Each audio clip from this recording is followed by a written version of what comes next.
second place in P3. Position in the LMP3. It was very tricky conditions out there. Yeah, but I'm sorry, I'm not the pole position. I think a driver killed me on the last lap, just on the finish line, and yes, I think I lose the pole position for less 1/10, 0.5 tenths. So yes, the track was very tricky, and lap after lap we had less water on the track, so we was improving the lap time more and more. So yeah, the balance of the car is good. This is the most important. We have a very good lineup, so we will see during the race. Thank you very much. Doesn't that just show you how quickly that session was changing, though, because it was literally at the death. There are the thumbs up from the 360 Racing crew and the team principal. Ross Kaiser snatching it away from Dino Lunardi, who looked a little disappointed, but we have got a 4-hour race to look forward to later on. Qualifying only counts for so much, Bruce. Yeah, now we've got a different batch of Ligiers without dimples in their noses, Johnny, for you to get your eyes around. Because we've got 15 LMP2 cars going out onto the circuit. But yes, when Dino Lunardi started his final lap, he was 1.1. When he finished it, he was 1.1 seconds clear. But it just shows how Ross Kaiser and Enzo Guibert closed right in, and Alex Brundle as well all but matched him, but super close. But now I think we're going to get it even closer still in LMP2, because looking out of the window from the commentary box, there is a dry line around the circuit, but again, it's about the drivers trying to get heat into their tyres. The track temperature is now at a lofty 6 degrees. Air temperature's gone above 4 degrees. It is very cold and wet, and some of the lucky fans at Silverstone actually can ride around the outside of the circuit on the top of a double-decker bus with Wi-Fi signal, and they can check it all out. But the good news for now is the snow of this morning has dispersed. The sky is starting to break up. It is getting drier, but it's going to be very easy when the LMP2 runners, 15 of them, don't forget, go out onto the circuit. One little slip because they haven't got enough heat in their tyres, and they could absolutely wreck their session. Not wishing ill on anyone. It's going to be hugely exciting. The car you can see at the front of the queue, not the orange one over there.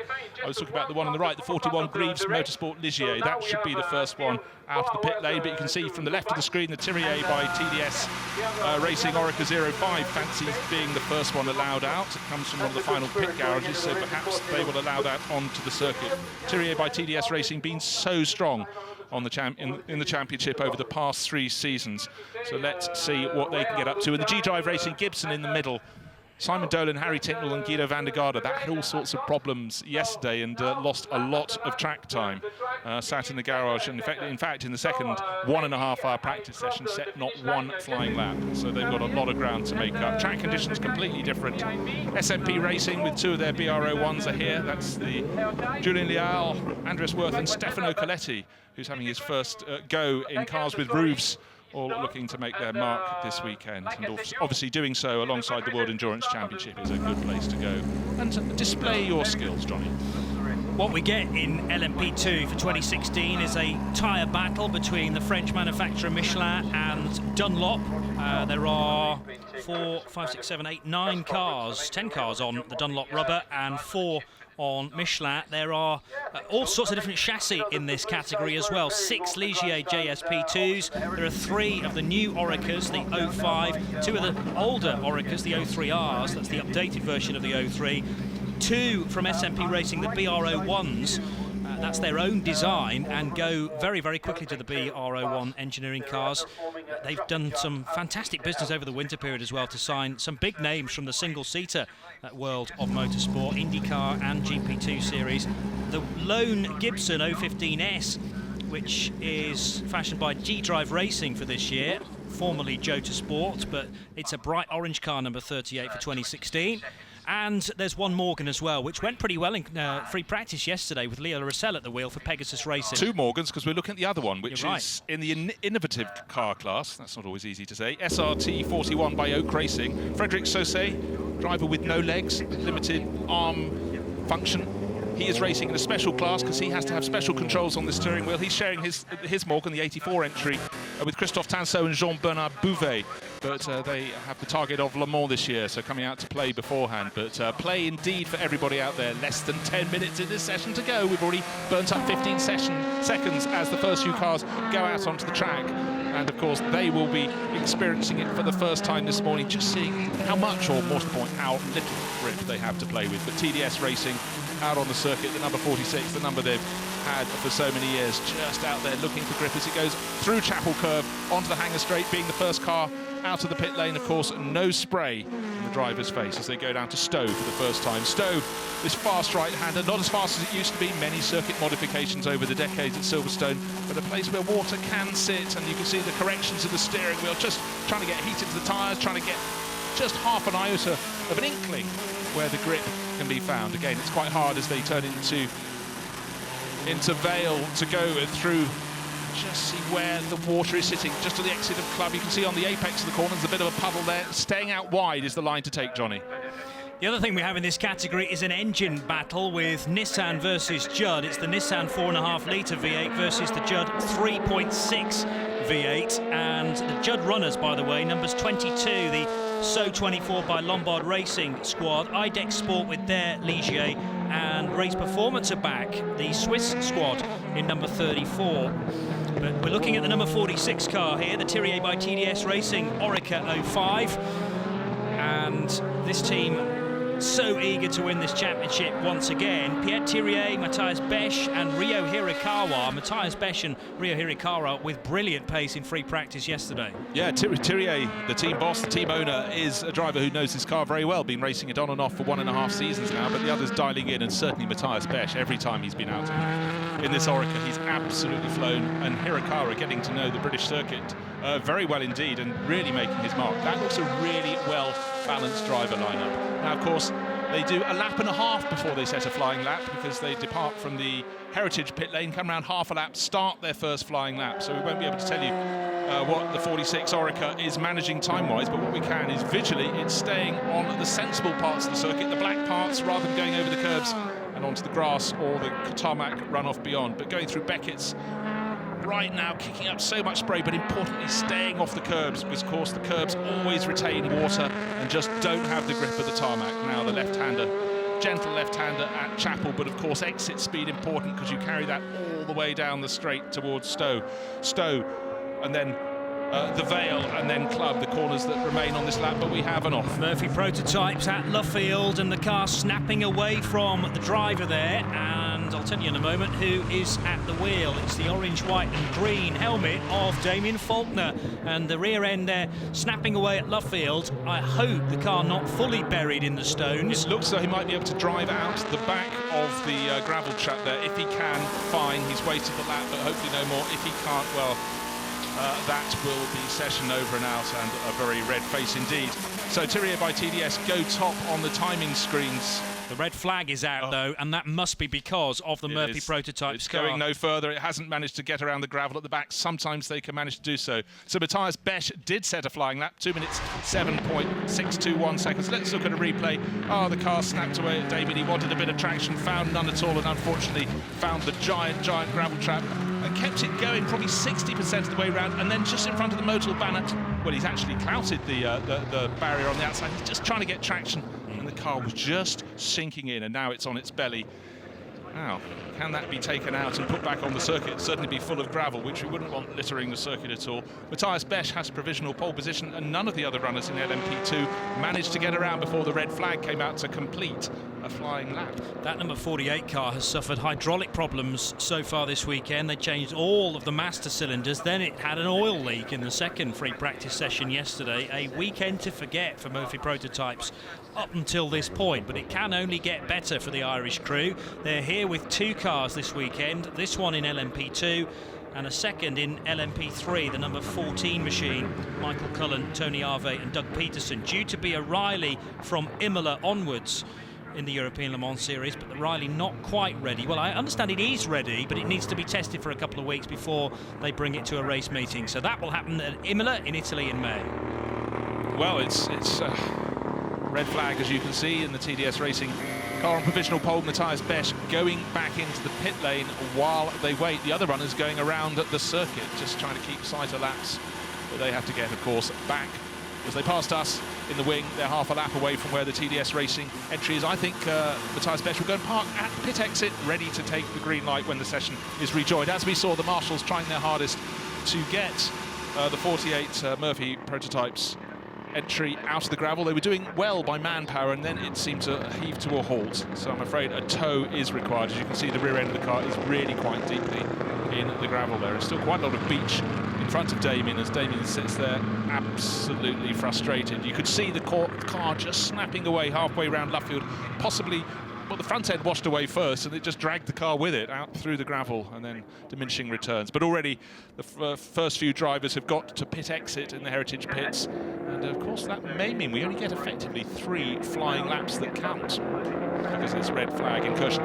Getting to learn the cars for this year, the number 33 entry is from Eurasia Motorsport, and it's shared this year by Pu Junjin, the Chinese driver, again with Nico Pito de Bruyn, the Dutchman, but Tristan Gomendy, a hot shoe who was normally in the 46 car, which you see at the front of the screen. He's moved teams this year, but someone who needs to move mountains, not teams, is Damien Faulkner to get out of the gravel down at Luffield. A very late deal for Damien Faulkner to get involved with the Murphy Prototypes crew, joining Sean Balfe and Sean Doyle. So 2 Irishmen and Sean Balfe with an awful lot of experience in British GT from yesteryear, racing our Mosler, I seem to remember, and so it's good to have Murphy Prototypes back on board. Sadly for them, though, I think that's just about it for them in the session, depending on whether the car can be clean. But you're quite right, understeering initially, Bruce, and then the rear end tried to snap into line, but before Damien could catch it, there's so little runoff there, isn't there? Because you got grass immediately into a gravel trap at Luffield. Well, in fact, what we saw there was he lost it really much earlier in the corner than I'd realised. It was almost at turn-in. He'd gone deep into the corner, and then the front started washing. You could see from the car behind that they were able to get to turn in. Admittedly, they had to hammer on, really hit the brakes because they couldn't tell at that stage if Damien was going to be spinning right in front of them or carrying on. Obviously, seconds later they could tell that he was going on because he went straight on and across that gravel. But enormously frustrating for Damien, who's been such a star in particularly Porsches over the year, but stepping up, trying to make his mark now in the prototype classes, and got a little bit caught out. So here's a view of the cars queued up, ready to rejoin the session. The clock, as you can see, has stopped at 6 minutes and 38 seconds. But as Bruce says, we've got another out lap to do before you can then, well, half an out lap before they then get to the wing end of the Silverstone circuit and can start to do flying laps again. But such is the nature of the day. Within 10 minutes of the end of this qualifying session, the World Endurance Championship goes out for its run through its various classes of qualifying. It's a really jam-packed programme here at Silverstone. We've got British Porsche Carrera Cup action as well. So now, thank goodness, the tractor has got there to lift the front end, or take the roll hoop and lift the Murphy Prototypes car with it, and no doubt with Damien still staying on board, they've got to remove that car as quickly as possible. Sean Galisle was at the wheel of the SMP Racing BR01, sharing that drive with Mitch Evans and Antonio Giovinazzi this weekend. All 3 drivers arguably more at home behind the wheel of a single-seater, but using this massive amount of downforce offered by an LMP2 car to a great extent, and they can draw comparison, well, many drivers have across the weekend, between a single-seater and a modern-day prototype. Just while we were looking at there and the removal of the number 48 entry, you can see in the background of the pit lane, the long shot, you can see the white number 21 entry from Dragon Speed. They're not bothering to sit at pit exit. In fact, they're pushing the car back into the garage, whether to make adjustments in the comfort of the garage or just keep the car out of potential rain, as in fact the sky is getting better and better above us here at Silverstone. Maybe we will get some spring-like weather, but Dragon Speed running clearly a slightly different option as they sit there waiting for the restart. But no doubt they'll be looking at the monitors in their pit garage and assessing how long they reckon it will take for the Murphy Prototypes Orica 03 Art to be removed with Damien Faulkner from the gravel at Luffield. But of course Luffield not far away from pit entrance to the Heritage pit, so it shouldn't take them too long once they've got him clear of the gravel for the car to come back. And Damien Faulkner will have all his digits crossed, hoping the car can be shaken, pulled clear, shaken out of gravel, and then go out and put in at least one qualifying lap. Be a tough ask because the car won't be able to go out on track and shake that gravel loose, because then that compromises everybody else's run through Copse Corner and up to Beckett's. You mentioned the Dragon Speed car. That was being driven by Nicolas Lapierre, a man who's on double duty this weekend with the European Le Mans Series and the World Endurance Championship. Still waiting for times for pretty much all of the LMP2 cars. It's just Matthias Besch who managed to sneak in a time in the 46 car, and we're told that the session will restart very shortly. We're literally just waiting for that number 48 car to be straight lifted away and taken presumably towards the pit lane, or it might just be plonked back onto the circuit and left for Damien Faulkner to bring the car in. But it's a question of being very patient if you're strapped into these cars. The only driver who can relax is Matthias Besch, because he has got one time on the board. But all the time we're waiting here, the track is getting drier. There's no further rain forecast for the rest of the day, as far as I understand. And there, maybe by leaning it forward so much, it will tip some of the gravel out of the front. But Damien Faulkner resolutely staying on board, hoping against maybe all reality that the car can get out. A shot down in the pit lane, you can see the puddles just sitting in front of the cars. It has been wet, and if you've just dialed in, Silverstone had a snow flurry this morning. We hadn't expected it. We thought it might stay towards the north of England. And people in the pit lane assure me it wasn't a flurry. It kept going for about an hour, but it hadn't been expected, and it's taking quite a while to dry the circuit out. But what we're seeing in these sessions, this one's been curtailed. The red flag, hopefully, will be withdrawn shortly, and we'll get the final 6.5 minutes of this 10-minute qualifying session for the LMP2 runners in the European Le Mans Series. But hopefully everyone will keep it on the black stuff, but certainly trying to get the heat in the tyres. The track temperature is only about 6.5 degrees. It's going to be very difficult indeed. And of course, as you mentioned, trying to get the concentration spot on again for a restart, knowing you've got to clear the traffic, not run behind someone who will put spray in your face, and deliver a quick time. It's quite a big ask at the moment. It's also very cold here at Silverstone, and a warm body sat in an enclosed cockpit will create some misting of the rather small windows in these cars. So that's the reason why many doors are open up and down the pit lane, just to try and cool the inside of the car as well. I think the hottest place is probably inside Damien Faulkner's helmet, though. Do you reckon? Yeah, I do begin to wonder what words might be being uttered under his breath there, under that very Irish helmet. But it's, again, very patient game. He's inching his way closer to the track. Engines firing up, so it suggests the signal is being shown. Green. Session has been resumed. Session has been resumed. Well, that was good to hear. So Eduardo Freitas, race director, saying session has been resumed. Now you can see the cars are going out almost nose to tail.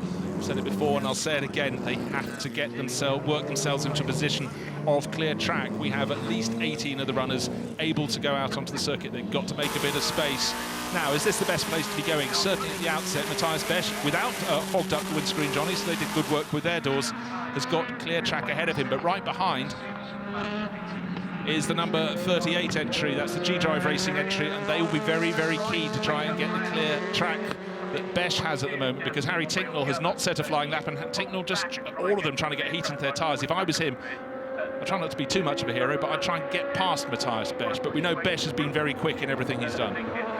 Qualifying specialist Harry Tincknell, the 38 car, when it was painted in Jota Sport livery, managed 4 pole positions in 2015 from only 5 races. So certainly they will start as one of the favourites for pole position here, but they don't have a time at all in the bank, whereas Matthias Besch, who we now ride on board with, does have that banker time. He's trying to turn the car in at club. Needs about 3 or 4 attempts at it. Over the grid hatchings we go, and this is the flying lap that we start. Now, so yes, the flying lap starts just back there, so into the first corner there at Abbey, and then coming up towards the third corner Village. But the important thing, in the previous shot we saw Harry Tincknell sitting right under his rear wing, but by the time they came to start-finish line, Tincknell had slowed through club to give himself clear visibility. He's setting off, he's using his brain. You can see there's a bit of a gap. In the background, the 41 entry from Greaves Motorsport, the McDonald's liveried Ligier, goes round third in the line of cars. But this is the lap that really counts in many ways. This is the one where each of the drivers on the track will be able to actually record a flying lap, because so far only the driver on your screen, Matthias Besch, a really quick Swiss driver, has managed to get one in. He did that just before the red flag was flown. He's sitting pretty, in fact, fastest of all the cars, ahead of all the LMP3 cars, as you would expect in terms of performance, but he's got the one on the board. We'll have to wait to see which of the others can do so. I'm sure they will all do so, but it's a question of how hard they dare push on this lap, because they may only have 2 more laps to follow. Certainly sensible to be within the envelope, at least in the early stages of what has now become effectively a 5-minute session, and then try and push for any bonus times if you've still got the ability to. The car just about being kept on the track there by Matthias Besch, but he's using absolutely every inch of the Beckett's left, right, left sequence, and through Chapel Curve. This is important to get the slingshot down the hill along the Hanger Straight. He's already a second up on his previous best time.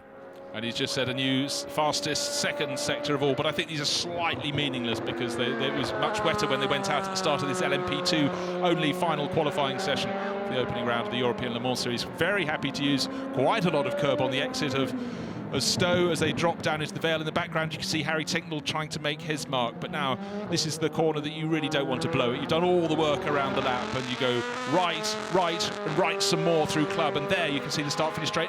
Half the car over the curbing on the exit. Does he improve his time? Yes, he does. 2 minutes 6.471. What can Harry Tinknell do? Waiting for the clock to tick through. 2 minutes 8.436, just under 2 seconds down, but effectively that was Tinknell's first flying lap, and Kuba Gibaziak went into third. Now that's fifth because Coletti has put the BR01 into second place, but 1.1 seconds down on Matthias Besch. It's quick fire at the top. And Leo Roussel, a time of 2:08.8, puts the Pegasus Morgan fourth. So it's Besch from Coletti, Tinknell, Roussel, and Paul-Luc Chatin now fifth in the number 23 car, the Panis Barthes competition Ligier. But one of the keys there, we've got 5 different makes of chassis. Orica, BR01, Gibson, Morgan and Ligier in the top 5 positions. Great variety in the LMP2 class of the European Le Mans Series. Just under 2.5 minutes remaining. This is going through so quickly. Can anyone do anything? We need to see some pink sector times. That means the fastest sector time of all on the screen. If anyone is going to topple Besch, it's Besch from Coletti and Tinknell. There's the Dragon Speed entry, number 21, Nicolas Lapierre. Not at the top of our time charts yet, but he was the last one out of the pit lane. He did the reverse process. He hung back and has had the clear track. Going through Stowe, dropping down into the Vale. Let's see what he can do. The target time, 2 minutes 6.471 seconds. What can the Frenchman, who is so busy this weekend? He's competing in the 4-hour opening round of the European Le Mans Series this afternoon, and then tomorrow the 6-hour race, the opening round of the World Endurance Championship here at Silverstone, crossing the start-finish line, waiting an age, and he goes into third place. Nicolas Lapierre just half a second down on Coletti, but 1.7 seconds down on Besch, who of course at the same time is out on the circuit, going as fast as he possibly can on this still very slippery track, as you can see. Prototype cars aren't supposed to skid sideways. We enjoy watching it very much indeed, but the number 23 there with Paul-Luc Chatin really being pushed very hard. Compromised, no doubt, by not having the track position, being held up by the race performance Orica 03R in front of him. Yeah, being, shadowing Frank Mailleur's every move there, but Mailleur a little slower through the Maggots Beckett's Chapel Curve complex. Let's mention quickly the innovative car driven at the moment by Christophe Tanso, the 84 machine. It's done a time of 2:18.281 in a class of its own, but Tanso a little quicker on this lap. Still though, Paul-Luc Chatin can't get the right side of Frank Mailleur, and he can't apply the power out of Stowe. That was a very tail-happy number 23 car, and nowhere near the sort of speed that Frank Mailleur carries into the Vale. Still quickest Matthias Besch then, a 2:06.4 is the time to beat. Yeah, he was close to it. 40 seconds to go. Yeah, he was close to it, but didn't improve that time around. Looking to see if Coletti can get any closer. He has to get into the 2 minutes and 6 second brackets. He's only got 2 minutes 7.5. We have a spin of the Algarve Pro Racing car. Has gone into the gravel on the exit of Club Corner. There we are. Didn't get to complete that flying lap, and that's Indian driver Parth Gorpard. He's around in the LMP3 rankings, so he's blown it on that lap, I'm afraid. Parth Gorpard then bringing out a yellow flag at the final corner. Windscreen wiper still on, but that will compromise everybody else surely as they come through the Vale and Club Corner, and that therefore may concrete the times at the pointy end of the field. Matthias Besch put in a time very early on, Meanwhile, the number 21 Dragon Speed car, driven by Nicolas Lapierre, coming into the yellow flag area. Well, this will be the end of his final flying lap because the checkered flag is out, so he will do one flying lap fewer than all his rivals, only compromised out of the final corner. He's been pushed. He was third at the end of his last lap. He's fallen down to fifth behind Roussel and Tinknell, and obviously had to back off, so that lap has left him in fifth place. Will anyone else go quicker? Good times through sectors 1 and 2, and all of a sudden a purple time appears next to Matthias Besch's name. It's a sector 2 time, so 53.2. Matthias Besch could be set to improve as we see a spin for the 22 car from So 24 by Lombard Racing. And It's Vincent Capellaire. it's now pointing in the right direction, thankfully. Meanwhile, here is Matthias Besch. So we know he's been quick through sector 2. We're going to have to wait a little while to see the sector 3 time. He comes through club corner to see the checkered flag, so this is last chance, and he does not improve. A 206.7, only 0.3 of a second away from his best time. Well, Tinknell has just crossed the finish line. He stays down in fourth place. The 41 entry with Kuba Gimasiak doesn't improve. Nobody is improving, but the impressive thing about Besch, not only fastest by 1.1 seconds, nobody else got below 2 minutes 7.5. Besch did 3 laps in the 2 minute 6s. Wow, a whirlwind session there for the LMP2s, the LMP3s and the GTEs. The grid is set then. Congratulations to Thierry by TDS Racing, to 360 Racing, and to the guys that took pole position in GTE, Aston Martin Racing, with a great lap from Richie Stanaway. From the European Le Mans Series qualifying sessions though, from Bruce Jones and myself, Johnny Palmer, it's goodbye for now.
Chassis manufacturers in the top 4. Ross Kaiser puts the number 6 Ligier on pole for the LMP3 category, and Richie Stanaway and the 96 Aston Martin on pole for GTA class. And that's it, qualifying. Join us at 2 o'clock local time as we will begin the warm-up for the 4 hours of Silverstone, the first round of the European Le Mans Series, and countdown agreed at 2 o'clock local time, and it's all here live on RadioLeMans.com. Information to the pit wall. The qualifying for WEC will start at 11:54. Qualifying for WEC will start at 11:54.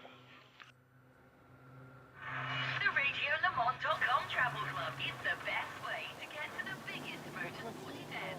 Ready-made packages or bespoke itineraries for Le Mans, Daytona, Sebring, the Nürburgring, Spa and Bathurst, and many more. We've got them all covered, so you can be there. Accommodation, flights, ferry. Well, hello everybody, and welcome to a slightly damp Silverstone as we are getting ready for one of the quickest turnarounds ever between 2 different series. The ELMS have just finished their qualifying, and because they are in a different pit lane here, Silverstone having two different pit lanes available. The 2 main series are using 1 each, which means we can do this turnaround so very quickly. We're going green, John, for GTE qualifying in just a few seconds' time, by the look of things. Yeah, 20. In fact, it's green now. That's interesting because the 25 car from the previous session was still making its way back round to the pits. Right. So that's quite remarkable as that heads off. Did I just want to see that Ford coming out? Just summing up the angle of that picture. No worries. GTE, John.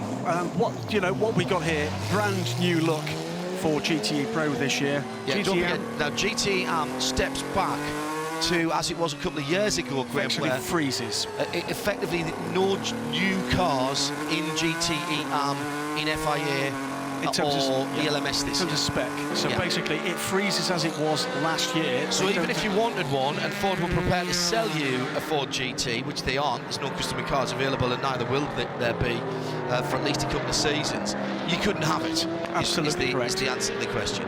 But the big story in GTE is the car we're looking at now. It's the Ford GT, an extraordinary looking car, and it gets all the more extraordinary the closer you look at it. From the back, actually, it's pretty impressive from the front. If you are a detail geek, look at it from the back, because it is quite frankly remarkable the amount of detail that's gone into that. The two flying buttresses on the side have a wing profile that you would not be allowed in LMP1 because those surfaces would have to be flat. The headlights, the tail lights, which are the little red donuts, do actually have a hole in them, and that helps. There's a duct behind that helps take air out from underneath the rear wheel arches and the engine cover, but so it doesn't ruin the aerodynamic effect of the rear wing and the rear diffuser, the air coming off the rear diffuser. There's actually a vortex generator within that to spin the air out through. And I just wonder if there will be some conditions sometime during the season that we actually see little twirly... That's a very, very good point. Yes, yeah, little twirly contrails coming out of the rear lights. Bit of dye in that might be quite nice as well, dear me. But certainly very obvious that Chip Ganassi Racing ticked the option boxes on the Ford order list for whistles and bells for that car. It is an astonishing looking piece of kit, and whilst the car we're looking at the moment, this is the brand new Ferrari 488 GTE, may look reasonably similar from a distance to the previous Ferrari 458, it almost couldn't be more different under the skin. Completely different aero on this car, and highly advanced it is too, and a turbo V8 engine for that car. So standing trackside of the WEC. Oh, as off goes the remaining 458, the 83 car, goes off the track. That's in the hands of Manu Collard. You don't say that every day. Oh no, the heat. That was an issue on turning, Graham. That's at the very, very quick turning to Abbey, isn't it? But kept it out of the barriers. But was, I think, quite lucky to do so. Went off very fast indeed. Car 83 has continued. Turn 4. But a very new look, not just for the Fords, but to the Aston Martins too, with the bustle, I think we'll call it, diffuser on the rear of those cars. Ford have flattered to deceive in their first two races this season in the United States. Beset with problems in the Daytona, the Rolex 24 at Daytona. Had one car go better at Sebring at the Mobil 1 12 hours, but even that car was not without incident. It seemed to have trouble coming out the pits and at restarts. This is a car, remember, that has been more than 2 years in the planning and more than 18 months now on track. Absolutely. And just does not seem to be delivering the levels of performance or reliability that a car that far into its development program one might expect. Dual program, of course, Ford Chip Ganassi Racing with two of these cars in the IMSA Championship, two here making their debut in Europe. The WEC. Yeah, the umbrella organisation is the Chip Ganassi team, but they do have a European base about 4 miles from where we're standing now. And the Ford ducking out of that lap, going straight back into the pits. Not right. As Richard Lietz comes powering by. Now, we know this Porsche. We'll talk a little bit about the team colours here in a short while, but this is the reigning GT champion, Richard Lietz, and a car that we know really likes the damp conditions, the wet conditions, the rear engine helping with traction for that car. But Ricard Leitz goes through in the number 77. Dempsey Proton Racing. Patrick Dempsey not involved in the driver lineup here, but I gather is it today or tomorrow, Patrick? I haven't seen him today, and he would normally come and say hello to me to get some hair tips. Absolutely, of course. That rugged good looks of yours. 2:14.263 is the lap posted by Ricard Leitz. Stefan Mucker has gone through in the other Ford. We saw the 67, that was the 66, 2:15.2. And then we get into the AM cars completing quick laps. It's Wolf Hensler in the number 78 car that has gone through to complete the lap. And that, I think, that's the KCMG car, isn't it? The blue and white Porsche. So Wolf Hensler leads the way. So it's Porsche, Ford, Porsche, Porsche, Porsche. And those last three are all, at the moment, GTE AM cars. Wolf Hensler, Klaus Bachler doing a one-off here with Pat Long busy in Long Beach. And Adam Carroll in the 86, the achingly pretty Gulf Racing UK Gulf engine, Gulf liveried car. James Collado. Oh, that's a puncture on the. You see, that's how you do commentary. Right rear. 83. The 83. Now that was Emmanuel Collard. That's why he went off. Right. I did see on turning, he clearly had an issue, and the issue was that one of his front wheels was off the ground. James Collado goes quicker though, and a lot quicker in the 51 Ferrari 488 GTE. 2:11.764 now for James. Steps up to the, what you have to say is the lead AF Corsa factory-backed, factory-blessed Ferrari, alongside Jimmy Bruni, multiple WEC champion and multiple champion everywhere else as well, and is going quicker again on this lap. Remind, it's different qualifying to many of the motorsports disciplines you'll see. It's the combined average of single lap each for two drivers. This is very much a team sport, and the WEC's qualifying procedure is designed to reflect that, and in particular when we get to talk about GTE AM, you have to have the non-professional ranked driver rankings come into this as part of the duo going in qualifying. So it's not just going to be about who's quicker in this early part of the session, it's going to be about how quick the second driver is as well, and average those two laps out on a pure average. Decent crowd here at Silverstone, despite the snow flurries that we had this morning, and really should pay tribute to the guys and ladies who have been out here and have braved the conditions. And we're getting laps coming in, but of course at the moment nobody's got any times in terms of the qualifying averages, because no one has had both drivers in. It's the Ferraris though now first and second quickest. James Collado ahead of his 2015 teammate in the 71 car. Davide Rigon goes second fastest, so 2:11.5 for James, 2:12.9 for Davide, and then Ricard Leitz's time sets a little earlier at 2:13.4 before we get to Klaus Bachler in the fastest of the GTE AM cars at the moment. I see what they've done. They've not got the times on the screen that I expected. These are not the times you're expecting. Indeed. Right, James Collado, Rigon, Leitz, Mucker in Pro, Bachler, Roberti, Hensler and Carroll in AM. And Collado improves to a 2:11.589 last time around. And Davide Rigon improves too and goes, still stays second, just 0.3 of a second off now.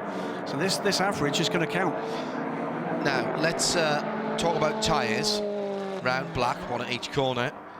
And extremely important. Oh, big slide by the 71 of Davide Rigon as he went through Abbey.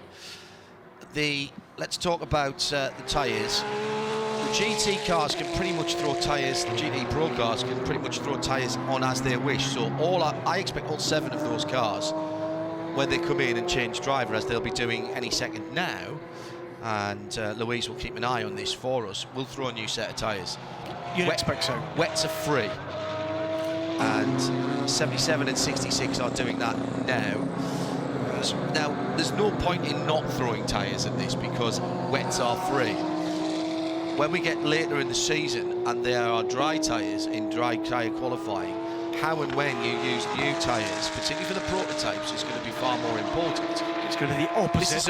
This is a real bonus for the P2 drivers. This weather. It's when the opposite of a small peppermint comes in. It's the tactics that come into this qualifying discipline. And it was a slow burn in the first season, but it's been refined and refined again, and actually now really works. It really does. Ricard Leight's already out. 66 Stefan Mucker already out. The what do we call those, butterfly doors? Let's go down to Lou in the pits. Lou, what do you have? 97's just coming in. It's going to be interesting to see what happens here, because they've got a set of inters out ready. Oh, that's very interesting. And of course, the big difference this year for the Aston Martin Racing team is they're on Dunlops, the technical partner this year for Aston Martin Racing, looking to grab back some of the ground lost with developments that favoured the rear and mid-engine cars last season for Michelin. Question for Lou, perhaps, to find out while she's down there, because I know she loves doing it, nothing better than doing a bit of detective work, is whether the Michelin teams in GT have access to the slick intermediate tyre that the IMSA teams have had in the States, and of course the LMP1 teams have got over in Europe. It used to be something that was exclusively for the prototype runners, but last season there was a version of it made. And yes, I know it sounds bonkers, a slick tyre that you run in the wet. Well, it's an intermediate, but it has no grooves on it, and it is it's made out of, I don't know, sponge or something. Unobtainium. Yes, unobtainium sponge. Louise? The 67 Ford is just about to come in, so it'll be interesting to see what happens, and I'll have an ask as well. Thank you. Should Thanks, say, by the Lou. way, it's Richie Stanaway getting out of the 97 car, having set pole position in GTE in the LMS session, steps across. He's one of the guys doing double duty this weekend. A number of GT drivers in that list. Harry Tinknell in the Ford team, another, and a couple of the Porsche guys too. Number of listeners, including Victor Rad. Hello, Victor. Saying, I was watching the Ford onboard carefully. Sounds like it might only have a couple or three gears, so there might be a transmission issue with the 67 car of Andy Prior, which just did a lap and back in. Well, that car's, no, sorry, excuse me, it's back out again, so maybe he's struggling on. The sound of a Ferrari blasting around Silverstone, never a bad thing, although we'll have to get used to the new Ferrari sounding a little more muted, with the exhausts being interrupted by a pesky turbocharger. Looking there at the number 78 car, this is a new entrant for the season. It's KCMG, of course, a team that we saw last year in LMP2 in a hotly contested title battle. They'll be back with that car for the Le Mans 24 Hours, but their season entry this year is in GTE AM. That 78 car operating out of the Proton Competition garage, but with the team manager from KCMG. Bit of a, oh no, more than a bit of an whoopsie there for the young driver Aston Martin, the 95 car with Nicky Thiem at the wheel, going off of Beckett and dropping two of its Dunlop tyres, the left-hand two, right into the dirt. And the number 98 car drops off the jacks and is about to rejoin after Pedro Lamy had the first go in that car. Very different, should say, by the way, we talked about Dunlop and Michelin rubber. Both the Pro and the Am Aston Martins are on Dunlops, but different Dunlops. The AM class car is fixed for the season. The Pro class cars is a developed, confidential car that they can develop throughout the season, and it is a technical partnership. This is being used by Dunlop and by Aston Martin to see what they can squeeze out of the package. Go to Carol Brink, who's tuned in to qualifying here for the first round of the 2016 Championship for the FIA World Endurance. Carol in Monterey, California, where I presume it's still quite dark, but I also presume the coffee pot is on. In comes the 67. This is Andy Prior now back into the pit lane, and again, I've got to say, the Fords not showing at the sharp end of the field. You get the feeling, though, don't you, that the Ford effort is very much geared to and around Le Mans. 66 is the year, 67 is the famous number of the Dan Gurney car at Le Mans, the man who invented spraying champagne at the place that he invented it, i.e. Le Mans. and I just think, I wonder when we get these cars on the more wide open spaces of Spa and Le Mans, what the Ford GT performance jump might be. Considerable, I think. But Marino Franchitti telling me yesterday that he was down at All-American Races, the home of Dan Gurney and his fantastic organisation, and was given a champagne spraying lesson by none other than the god that is Dan Gurney. And what's more, he was a lovely bloke, signed a picture of the 2 Fords for me. Thank you to Marshall Pruitt of Racer.com. Oh, lock up on that Ford from a very long way back, and Ollie Pla doing a very good job indeed to get the Ford number 66 anywhere near round Vale and into Club Corner without it going into the gravel. I would just say the other thing that Marino said, I think, about that was that he got to actually touch the actual bottle. He did. Yeah. He did. Another issue for Nicky Team. A man and a family with a huge appreciation of the history, Paul Dallarama. The history of the sport. Should note at this point, John, huge spread in the times in that first session, but 2:11.5 from James Collado down to 2:22 for the 95 Aston Martin. Big, but not all the quote-unquote pro drivers out at the same time, Graham, in fairness. That was the pro class.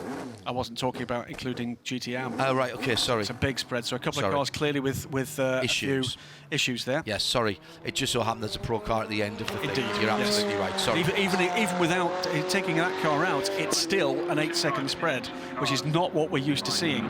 2 very quick cars at the front, both Ferraris. What we're seeing now on track, John, is going to be very interesting because it's Jimmy Bruni, the established star, about to... He's pitted the 51 car. Yeah, Sam Bird then in the 71 car. They have not got their average yet. He's not taken a flying lap yet, They've Bruni. not got their average yet, so this will be important. There's less than 3 minutes to go, and Bruni's going to be struggling here. He's got one of the favourites. May not get a time, and they will be relegated to the back. The 51 and 71 Ferraris. It's going to the garage. It's in the garage. It's going to lose the potential for pole position. It was James Collado put the car to the top of timing and scoring, but Jimmy Bruni, unless that car is out of that garage in the next 30 seconds or so, will not be able to improve. Well, it will not be able to set a flying lap, and that car will not be on pole position. So Sam Bird at the moment, sitting pretty. 2:11.9 for Davide Rigon, 2:12.9 for Sam Bird. And at the moment, that will be good enough for pole position for the 71 car. Just a quick thought, Graham. The 71 and the 51 don't actually look that much different from the cars that were running those numbers last year. And of course, they are. It's all under the skin. It's all under the skin. I mean, they are entirely different. The bodywork is, pretty similar, but for the huge honking great intakes on the forward part of the wing, the haunches. Yes, on the haunches. Yes, the hips of the car. The chatter of the turbo wastegate, which sounds like a mid-80s Group B rally car, and I'm all up for that. Oh, yes. That sounds really good. And then everything else, as you say, is the aero underneath. It's all about losing drag without losing, or better still, gaining downforce. And the huge rear diffusers that have been allowed, huge diffusers, should I say, because where else would you put a diffuser than that, the rear? It's like saying front nose. The huge diffusers are managing that rear airflow to a point where these cars are more aerodynamically efficient than ever before. We're hearing people talking about gains of something like 10 to 13% in downforce, but their drag coefficient is better by maybe 20 to 25%. Absolutely. Well, the headlines before this weekend, John, were all about the coming of Ford to this championship, but at this rate, with 46 seconds to go on timing and scoring, the headlines after this session look to be all Ferrari, because they've not just taken pole here, it looks like they've taken it by a very considerable margin. The other headline, of course, is that the 51 car lost the possibility of pole. So let's wait and see what's going to happen, not just the next 30 seconds as the cars complete these final flying laps, but the gaps are such that it's going to take an extraordinary effort for anybody to take this from the 71 Ferrari. The Ollie Pla driven number 66 Ford, having recovered from its nearly off at Vale a couple of laps ago, is now coming down to Stoke. Considering that front end lift on that car. car, and he's gone off again. And Ollie Pla is in the sand, or in the gravel at least, snatches down through the gearbox and rally crosses his way through the beach. I was just about to say considerable amount of front end lift and patter as he was coming up to his braking point, and he just couldn't get the car turned in. I'm guessing that if we saw that from the other side, the right hand front wheel would have been locked up down through the gearbox onto the throttle, and he's out. He managed to do it, but he's not been able to get across and finish his lap and start another one, so he will not improve from 4th position. But I think Ford have got out of jail twice there. Once from Ollie Parr not binning it in a remarkable save at Vale 2 or 3 laps ago, but also the fact that we've lost a Ferrari, and the fastest car out there has not put in its second lap with its second driver. And neither has the 67 Ford yet. No second average for the 67 Ford. Harry Tinknell out in He's still out. car. He's still out there. It's this finish the lap. Into the pit lane for 71. The 71 Ferrari. Sam Bird coming very quickly into there. That was smart by Sam. That Jimmy will be Bruni's pole in the pit lane as well. So 71. It's not fair to say by default there were 2 quick laps. It was a 2:11.9 for Davide Rigon, and always difficult to do a quicker lap for the second. The driver 67 does fit across the line now, so it's an average of a 2:12.4, which will be pole position in GTE Pro, because Jimmy Bruni, after just his out lap in the 51 car, brought the 51 car into pit road. It won't be pole. But the 71 car... sorry, I thought you were talking about you said the 67's gone across the line. No, sorry. the 71 car will be pole. 51 will go to the back of the field, having not set a qualifying time. It will go to the back of any cars that have not set its second, or it will go to where the cars... In fact, it's the only car that hasn't done a second It is the only car that's not done that.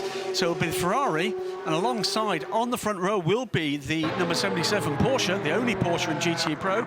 We see it now on screen. We said we'd talk about the colour of that car. No Mansai Racing this year. I believe they'll be back next year with the new Porsche currently under development. But Dempsey Proton Racing entering a single pro car this year for defending champion, drivers' champion Rickard Leitz, and his almost full season cohort last year, Michael Christensen. Michael stepping out for a single race. Congratulations in the garage there. Good job by Sam Berg, back in a Ferrari. His debut as in GT Pro, of course, Sam, and pole position. What a great way to start that. Very happy for Sam. Deserves this. Let's head down to a very happy 71 AF Corsa pit. 3rd for Ferrari, but it's 3rd for Porsche, rather. Here's Luis. Congratulations. How was that out there?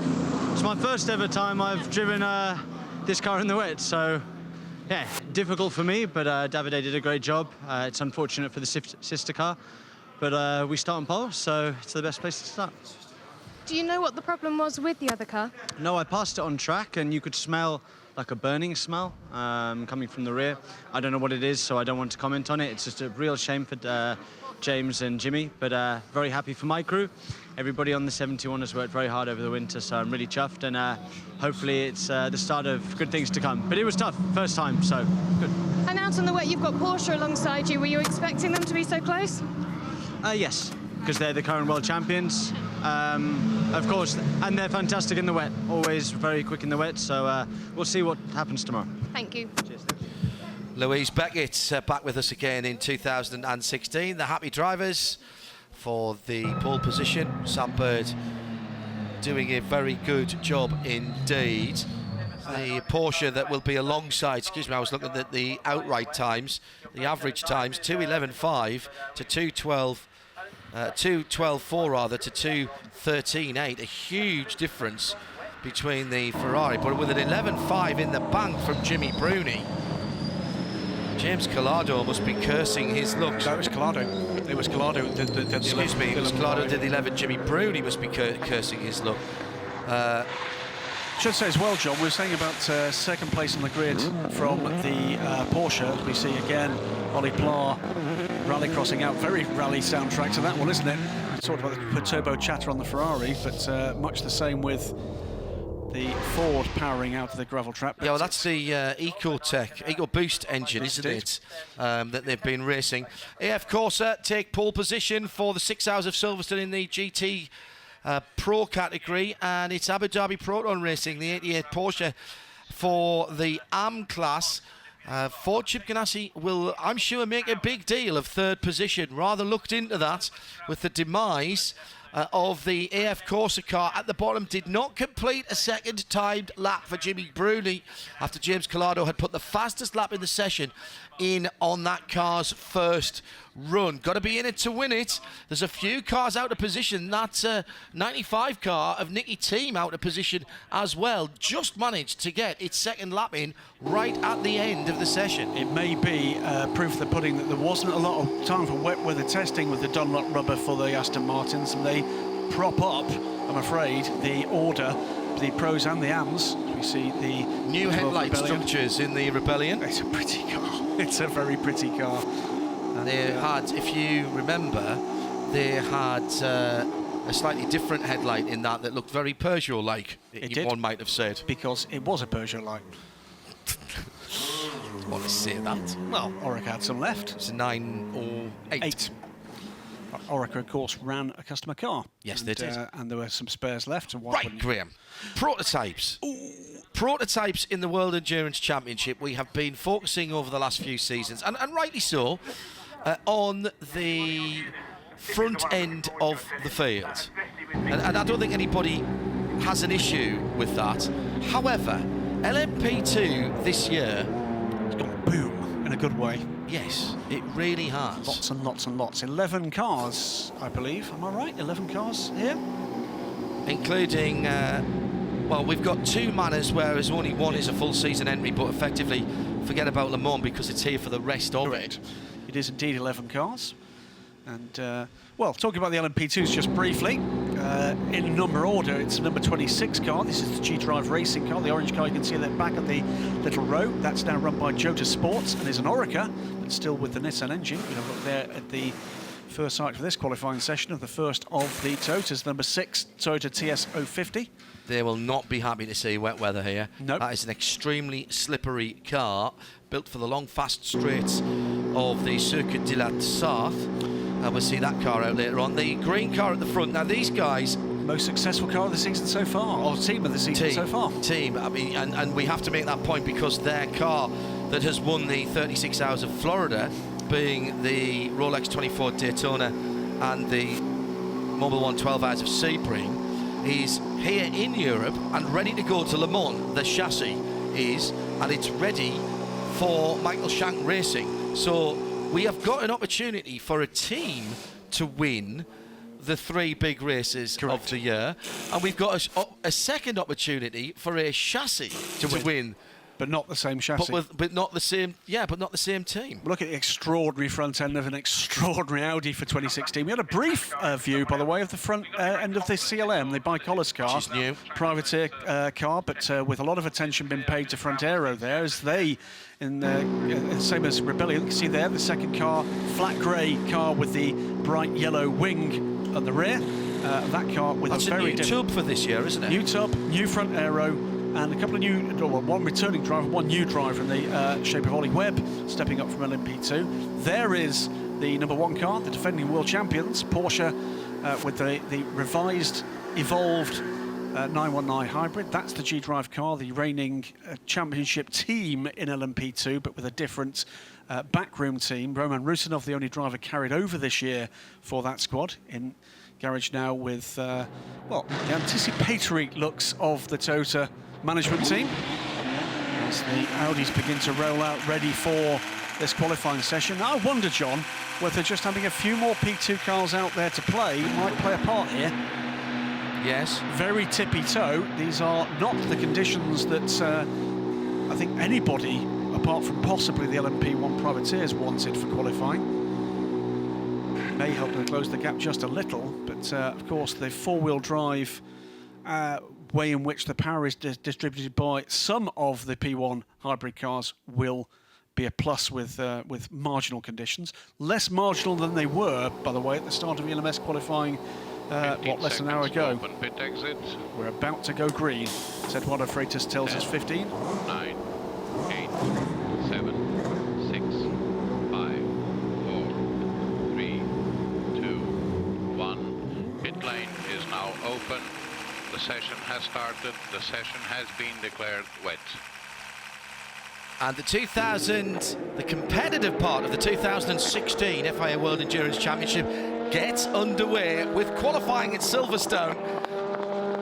What can only be described as transitional and difficult conditions on the arena circuit, which is the name for the Grand Prix track when it's not being used for Grand Prix racing. The 45 Manor, resplendent in red, white and black. Very McLaren orange, actually, that red, when you think it floats up. It's definitely red, not orange. It's an orangey red.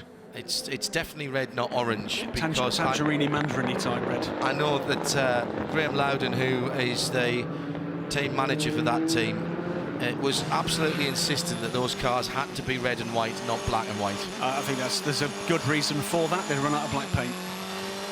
Well, he's harking back. He's a Newcastle United supporter, and he's harking back to Newcastle's early days when they actually played in red and white. In car now in the number 1 Porsche, and aboard the car for this opening part of the session. This is Mark Webber. Goes very wide, not there. Watch this. Look at the kilometres an hour climbing. We're into Beckett. Now we use the downforce. Now ahead of Mark is the CLM. Oh, is he going to get through? No. Be nice to go back on board with Mark, but we'll have a quick listen to Mike Conway in the Toyota. Struggling to accelerate, guys. Struggling to accelerate. Repeat. Grip. It's a premium. No, I think do you think that's what he means, or do you think he's got an issue? Oh well, no, you might be right. He's got a systems issue. Let's wait and see. What I learned again when we went down to Ricard for the prologue, where all these teams debuted their cars, really, certainly on track action, was that the art of being a racing driver in LMP1, as Mike Conway I think has just gone off the track there. The art of being a racing driver nowadays is being able to talk to computer scientists and get them to get the systems to work together in a way that is complementary to making the car go quicker around the circuit. In the best possible way. It's Formula Geek, and I love it. It's fantastic. Formula Geek. Look at this car. Right, hang on, watch this. In front is a very, very competitive LMP2 car, and it's about to disappear at warp speed on a short straight down to Abbey. Oh. And I thought Mike Conway had... that's not Mike Conway, that's the SMP racing car. That is the number 27 car. And that has got on board... Maurizio Mediani. Another 2-driver squad, by the way, this weekend. David Markosov, who was slated to drive that car, not available for Silverstone. Let's go on board with Anthony Davidson, who had many spins this morning when he was out in the snow. It feels like it has no boost. I didn't have any boost.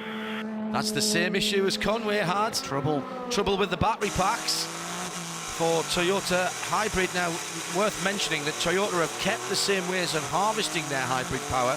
They're very, very efficient and clever KERS systems, or ERS systems, on front and rear axle. What's changed this year, twofold, is the storage medium now being lithium-ion batteries rather than the supercapacitor, and the internal combustion engine, down from a whopping nearly 4-litre V8 normally aspirated petrol engine to a tiny dual-like twin turbocharged 2.4 V6. Correct, and actually what you saw there was Anthony not able to pass the Manor P2 car. Yeah, I think he was letting his teammate by as well. Porsche have been imperious in the early sessions. If you've been listening to our coverage over on our sister service, RadioLeMans.com, they have bossed it. Brendan Hartley, by accident, dropped a sandbag around the back of Beckett's yesterday and did a 39-something. 39.655. And I don't think he was meant to do that because he was fully a second quicker than anyone else. He's not going to do that today. Oh my gosh, they've had the first two flying laps, both of the Porsches, separated by 7,000ths of a second.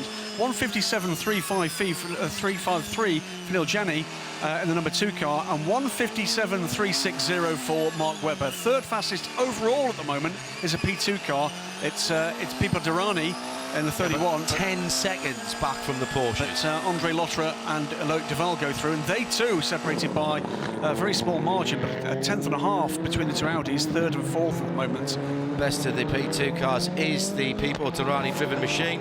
This is the car he shares with Chris Cumming, the Canadian, in the ESM team. And Pipo has been the absolute star of 2016's international prototype racing season, such as it has been so far. It looks to me as though Ligier have found a real star now, effectively their works driver alongside Ollie Platt. Trouble, I think we're hearing, is that right, for the 13 Rebellion? Is that correct, Lou? They've just brought them back into the garage, unfortunately. Can't see what they're working on at the moment. I'll get back to you. Thank you. That car has not set a flying lap yet, I'm afraid. But one car that is setting a flying lap, so the CLM at the moment, is the quickest of the three privateer cars. The number 12 car, Rebellion car in the hands of Nick Heidfeld, continues to lap and will now, I think, set a flying lap. Where does that put him?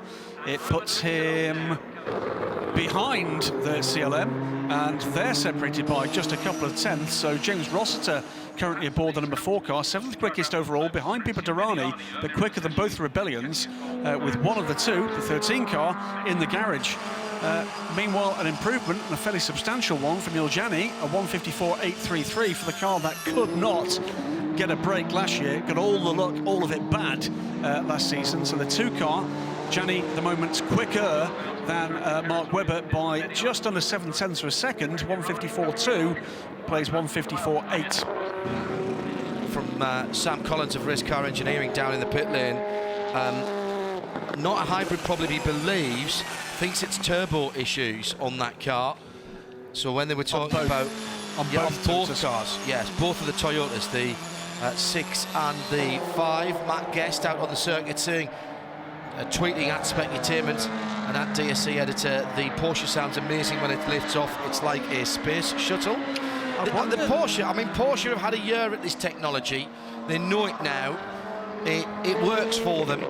They have 2 hybrid systems, as do Toyota, but they seem to have refined this even further this year. Audi, top of the shop, number 7, Andre Lotterer goes through 154.258. They're getting their heads around this new car quickly. What can Porsche do now? Andre Lotterer, the number 7 Audi, quickest lap of the session. Changes for Audi this year, technical. Still only 1 hybrid system, unlike their 2 competitors. It's just the front axle where they get hybrid in terms of being able to harvest and deploy the energy. They have stuck with their diesel engine, but the flywheel, as the super capacitor for Toyota, has now gone, and we have a lithium-ion battery pack for those guys, but only at 6 megajoules. The other 2 guys have got more hybrid power, more hybrid energy per lap to use. The fastest time of the session has been matched to the 1,000th by Neil Jani. Now that shows it actually in the wrong order, because it will surely be the car that set it first. Correct. That will go for that. The moment Lotterer shown second on timing and scoring, but that will change because it was Lotterer that set the fastest lap. Doesn't matter now, because Lotterer's just got a full second quicker, 153.201, and what clearly are improving conditions. Should mention, by the way, as we see the number 31 car going off in the hands of Chris Cumming, who's just come out in that car. It's number 31 ESM car. As we look at... Sorry, I thought there was something hanging down from the car to mark on our screen. That's Imperatori coming out in the 13 car. It's the number 43 car, the RGR car that's second quickest in the session. That was Felipe Albuquerque in LMP2. Right, we're coming down to 10 minutes, which is half distance. The question is now, do you stick or twist? You're saying to your driver, and by that I mean you're saying to your drivers, is there a better lap in your car, or shall we bring you in? But don't forget, if the second driver gets in and does a good time very quickly, there's nothing to stop you banging your first driver back in again. We saw that happen last year, and in these conditions, Graham, with no tyre usage penalties, because wet tyres are free on safety grounds, as are intermediates. It's only the slick racing tyres that aren't. Then you could give it a shot all the way through.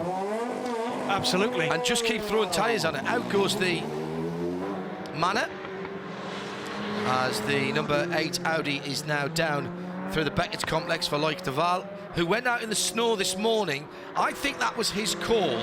He went out when the snow was at its worst but at its most photogenic, and on the radio said they were actually coming in to do a racing pit stop, but on the radio said, make sure you get a picture of me out in the snow. It's the first time I've ever done this. He did indeed, and boy was it snowing. Should say, John, if Audi can keep this where it is, and the top 3 cars now all on pit road together, Andre Loeffler just pitting behind Neil Janney and Mark Webber, this would break a long streak of pole positions for Porsche with the 919 hybrid. Back to here last year. No, it was longer than that. It was, I think, back as far possibly as Cota the year before. They set pole position with either of the 2 cars everywhere last year with that dominant technical package for the 919 hybrid. But I think it's either the 12th or the 13th consecutive race. I'll check. And it's now an Audi 1-2 because Loic Duval goes through also in the 53s. So number 7 Audi from number 8 Audi, 2 and 1 Porsche. We weren't expecting this, John. Well, I don't know. What does this tell you? All right. I'm going to defer to you because you said you thought the Toyota might have reliability problems. I'd been told by the team, and I chose to believe it, that it'd be trouble-free in its development. 11,000 kilometres or something ridiculous like that it's covered. I think Porsche versus Audi is a harder one to call. Audi have, yes, changed their package, whereas Porsche have probably the most stable package of the top 3 manufacturers since last year. But I always thought that Audi had something up their sleeve. But you never count out Porsche. Oh no, there's still time yet. We should mention LMP2. It is still the 31 Ligier. Chris Cumming is trying to get his first flying lap in, and has not yet done that, having taken over the car from Pipo Derani. So at the moment, Ricardo Gonzalez in the 43 is the fastest of the drivers, or fastest of the cars. Their average time, just scratch that, nobody's had their second drivers in P2, so no worries. We are getting towards the time when they need to think about it, Graham, aren't we? In fact, Nick Leventis has just got out of the pits. David Cheng, Rennie Rast, Ed Brown, Gustavo Menezes and Tor Graves all out as second drivers out of the pit lane, should I say it. Toyota out and back in again. This is the number 6 car, and it's still Mike Conway. Mike hasn't done a lap. Louise, this is not good. Time is running out for Toyota. Mike hasn't put a representative time in, and they may not get the second driver in it yet. Well, Stefan Tarazan is at the ready, as are a new set of WECs to go on the number 6. Thanks, Lou. Don't like the sign of this.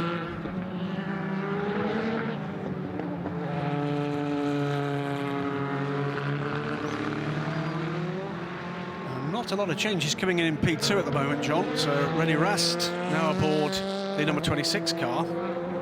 That's a second driver change. All 3 drivers have been in that car. I'm not sure you're allowed to do that.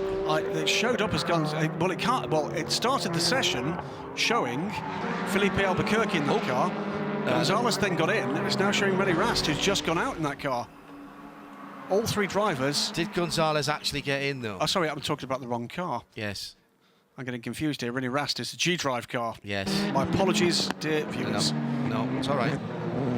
Early part of the season. Yeah, well, forgive me that one. I was just agreeing. And important news from the pit lane from Louise Beckett. Yeah, the number 26 G-Drive has just swapped to Inters. Thank you. Well, that's brave. But Rennie Rast, it could be the man to do it. A man with huge experience in GT cars. Sort of a Porsche specialist almost, Graham, really. Absolutely. And perhaps slightly so at not being given the opportunity to drive a Porsche prototype when some of his GT colleagues were allowed. speeding in pit lane for the 12, Nelson Piquet Jr. So still Audi 1-2 as the second driver is getting up to speed now in these factory prototypes. Still problems for Rebellion number 13. Alex Imperatori has not managed to get back out. Yeah. Rene Rast back into the pits. That could be significant, John, because that is the provisional pole scoring car. We saw in GT Pro the provisional pole scoring car not getting a second average lap. I think they are coming into the pit lane because Rast's gone out thinking he could probably use Inters, and he's come back in saying, no, absolutely not. Let's bang another set of wets on, and give me the 4 minutes to get out and get around again. Wow.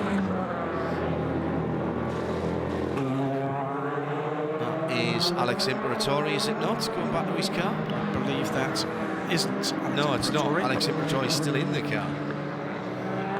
It's not Don Kryhammer either. Don Kryhammer with the funniest image this morning in his race gear with his multicoloured Rebellion Racing ski jacket type overcoat on, full helmet, with 2 brooms stuck underneath his arm in the full Clamor-esque, full shoes position, aerodynamic tuck ski position as the snow was coming down. Marcel Fesler still with the fastest lap, 1:53.2. And now has the fastest average as well, a 55.8. Or should I say the first driver in the 7 car. Who took the 7 car out again first, Graham?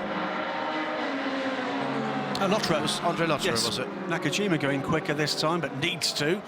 Big gaps between the top 4 and the Totas, with those woes early in the session. A big gap too for the second of the 2 Porsches, number 1 car. This has not gone at the moment the way that Porsche wanted to do this.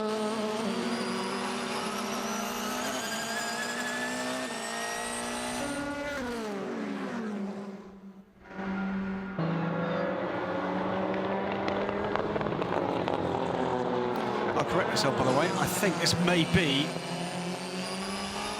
have been a 6 race pole position streak for Porsche.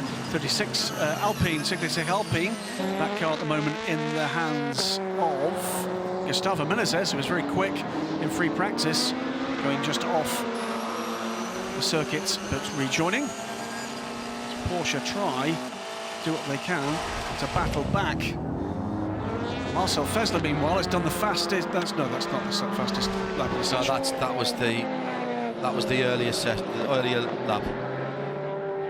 Let's have a listen to what Brendan Hartley is saying.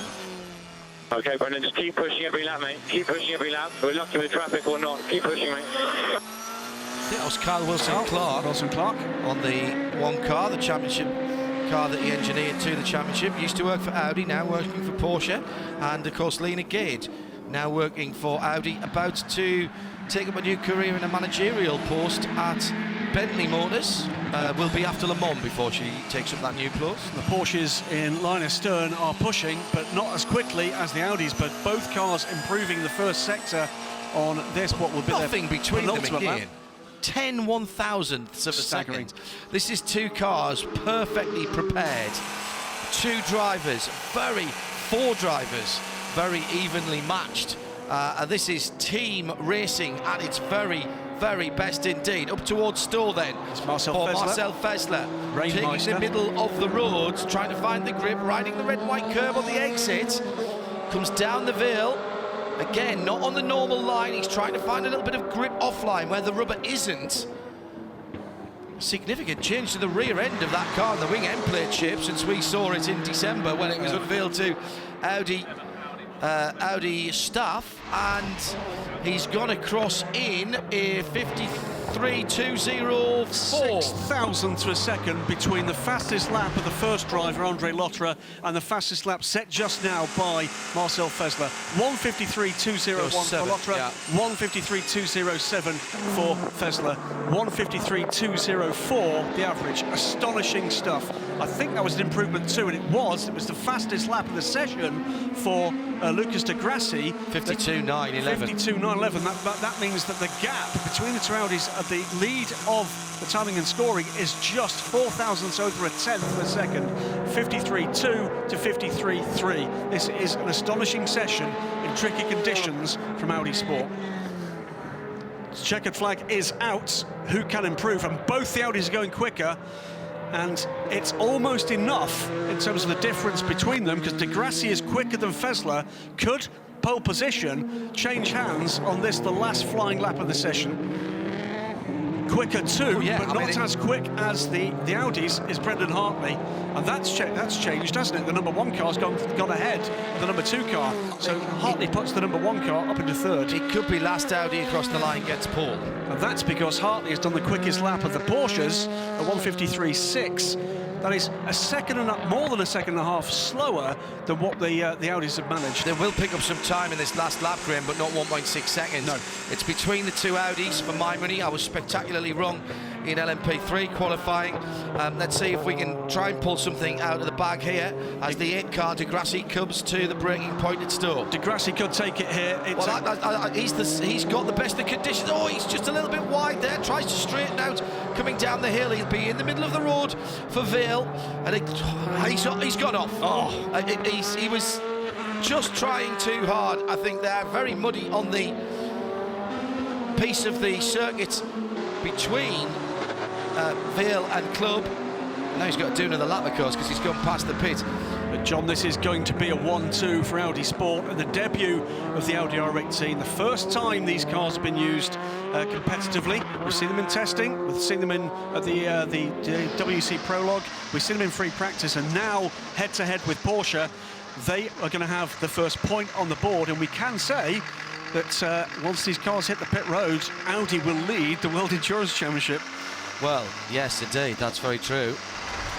And oddly enough, an Audi factory driver will lead LMP2, because René Rast will bring around the G-Drive racing car to pit, having cemented for the 26 squad under the G-Drive banner, operated by Joe Sport, of course, to pole position in LMP2, the 26, ahead of Pipo Derani, bringing home the 31 Tequila Patron car, and the 43, another Audi factory driver, in the 43 RGR racing car.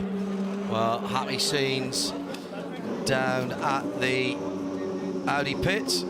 The lady with the ponytail there, Eva Maria Becker, congratulations to her. Used the off-season to get married to her long-time partner, and we wish them the best. Louise has got the, I'm sure, pleasure of speaking to the 7 team. It's Andre Lotterer with Louise Beckett. First pole sitter for 2016. It's Audi. Andre, that was a great performance. Yeah, it was good. Of course, really nice to be in pole position. It's been a while for us, and nice reward for the mechanics, really. They only slept an hour and a half. It's really hard work for us with a new car, but nice beginning for our new R18. Were there doubts, or did you expect that, and maybe you were holding a bit back? Well, it was really difficult to expect anything, you know. Yesterday the Porsches were quick in the rain. It was difficult for us to understand, because the conditions were changing a lot, and also now we just had to go out there and drive as fast as we could, and then the final results suit us well, first and second. At one stage we were thinking to put intermediate tires, but I think we did the right call to stay on the wets, because it was still a bit too wet and too cold. Well done, thank you. Yeah, very interesting. Ooh, not happy faces down at Porsche.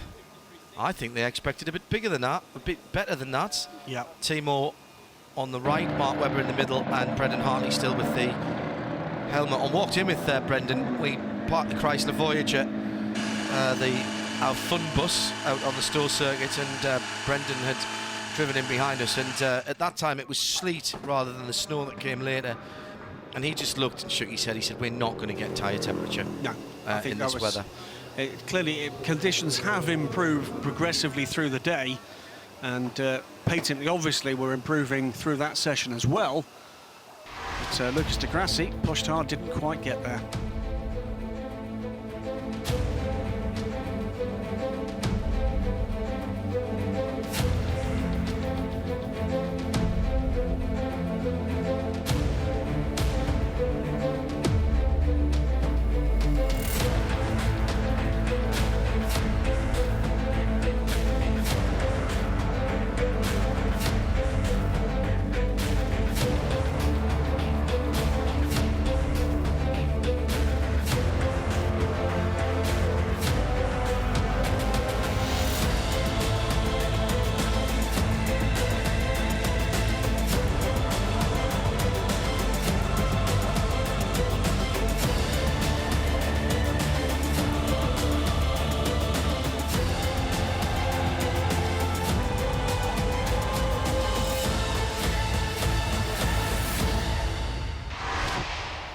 So what a brilliant first qualifying session for the FIA World Endurance Championship for 2016.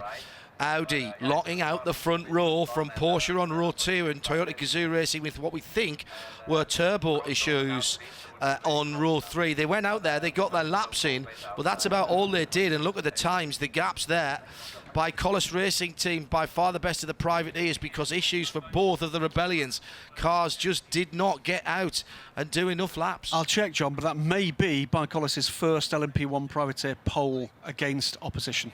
René Rast for the 26 team.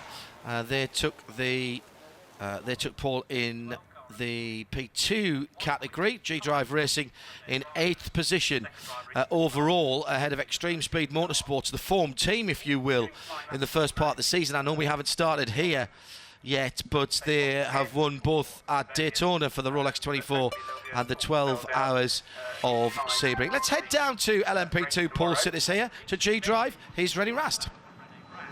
Well, René, we saw you were throwing everything at that, even went out on inters at one point, but you still got that pole. Yeah, very delighted, very happy. Team did a great job. As you said, we tried the first lap on inters, but it was just too early for the inters, and we went out again on wet tires. Yeah, the car was great, just one flyer. After that, the rear was gone anyway. But yeah, very happy with the pole and the 1 point. And for you to be joining the team this year, what are your expectations? It's a great start. Expectations are obviously quite high. I mean, this is the championship winning team from last year, and Roman and with Nace, I have some very good teammates on my side. But the competition is quite high, so let's see. But the pole position is obviously a good start. Thank you.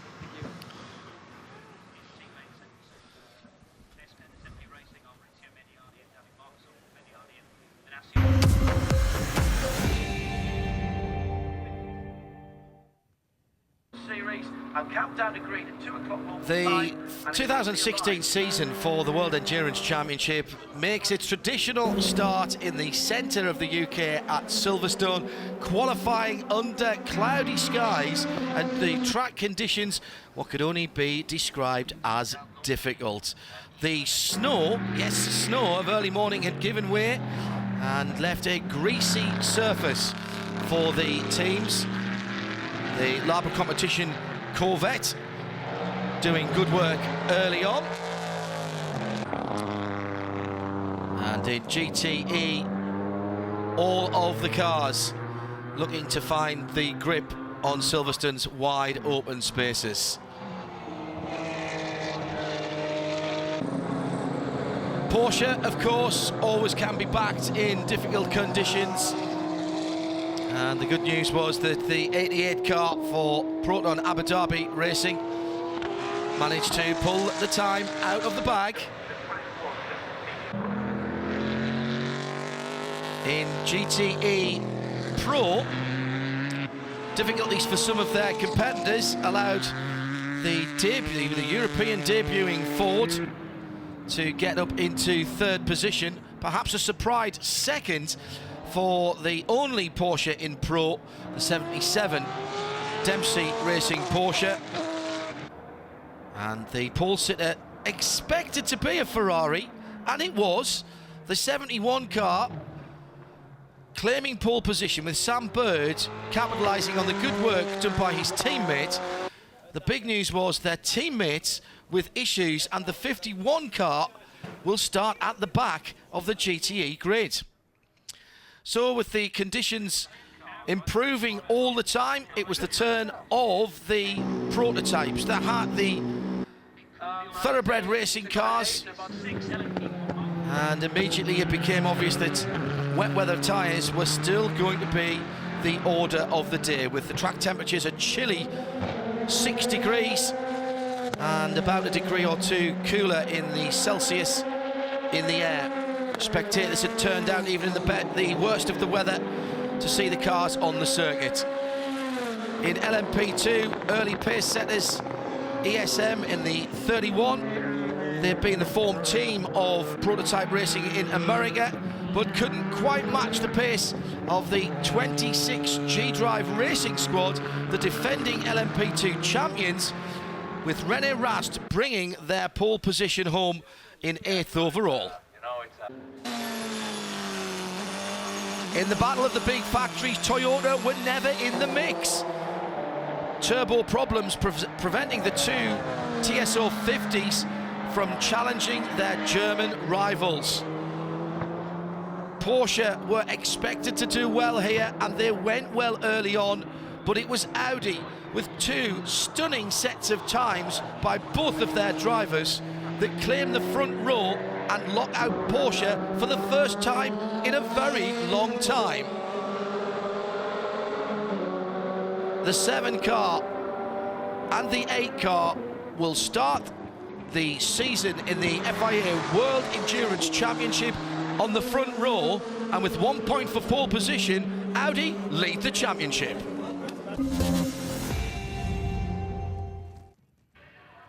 So that brings us to the end of the qualifying session. Hope you've enjoyed that. Graham and I will be back with the countdown to green on Sunday. Or, of course, if you're watching on the app, you may be watching this on demand. I'm John Hindhaugh. Bye for now.